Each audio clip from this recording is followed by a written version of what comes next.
দেশের বিভিন্ন রাজ্যে কর্মসূত্রে রয়েছেন বাংলার পরিযায়ী শ্রমিকেরা, আর বহু জায়গাতেই তাদেরকে নির্মম অত্যাচারের শিকার হতে হয়েছে।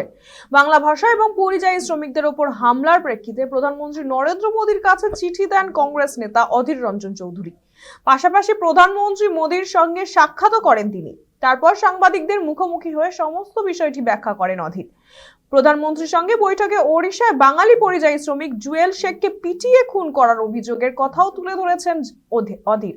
এই ঘটনার পর রাজ্য রাজনীতিতে তীব্র প্রতিক্রিয়া তৈরি হয়েছে। অপরদিকে রাজ্যের মুখ্যমন্ত্রী মমতা বন্দ্যোপাধ্যায় থেকে শুরু করে বিজেপি সহ একাধিক দল এই ঘটনার প্রতিবাদ জানিয়েছে। আর এমন আবহে প্রধানমন্ত্রীর সঙ্গে দেখা করে কেন্দ্রীয় হস্তক্ষেপের দাবি জানান অধীর রঞ্জন চৌধুরী। এখন প্রশ্ন, বাংলার পরিযায়ী শ্রমিকদের নিরাপত্তা নিশ্চিত করতে কেন্দ্র কি পদক্ষেপ নেয়? নজর সেদিকেই। তো চিন্তিত, শঙ্কিত, এটাও দেখবেন আপনারা। পার্টির কংগ্রেস ওয়ার্কিং কমিটির মিটিংয়ে তো যখন দেখলাম দিল্লি এলাম, তো অধিকার যদি কেউ চেষ্টা করে পশ্চিমবঙ্গের যে সমস্ত পরিযায়ী শ্রমিকরা আছে তাদের দুরবস্থার কথা তুলে ধরে প্রধানমন্ত্রীকে যদি এই বিষয়টা বলার চেষ্টা করা যায়, খারাপ হয় না।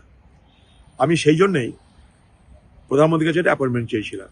ঘটনাচক্রের অ্যাপয়েন্টমেন্টটা পেয়ে গেছিলাম এবং পেয়ে যাওয়ার সঙ্গে সঙ্গে দেখা করে তাকে বোঝালাম যে পশ্চিমবঙ্গ থেকে লক্ষ লক্ষ পরিযায়ী শ্রমিক তারা বাইরের রাজ্যে থাকে, তাদের উপরে অত্যাচার হচ্ছে, অন্যায় অত্যাচার হচ্ছে এবং সব থেকে বড় কথা, এগুলো বিজেপি শাসিত রাজ্যে হচ্ছে।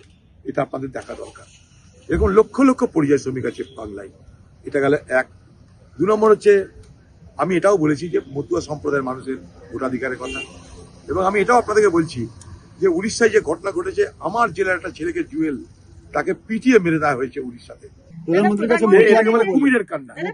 সাথে যে কথা হলো, উনি কি বললেন? উনি বললেন না, দেখুন আমি সবটা তো জানি না, আমি নিশ্চয়ই জানার চেষ্টা করছি। এইভাবে পরিযায়ী শ্রমিকদের অত্যাচার করার মানে হচ্ছে ভারতবর্ষের অর্থনীতিও ক্ষতিগ্রস্ত হওয়া।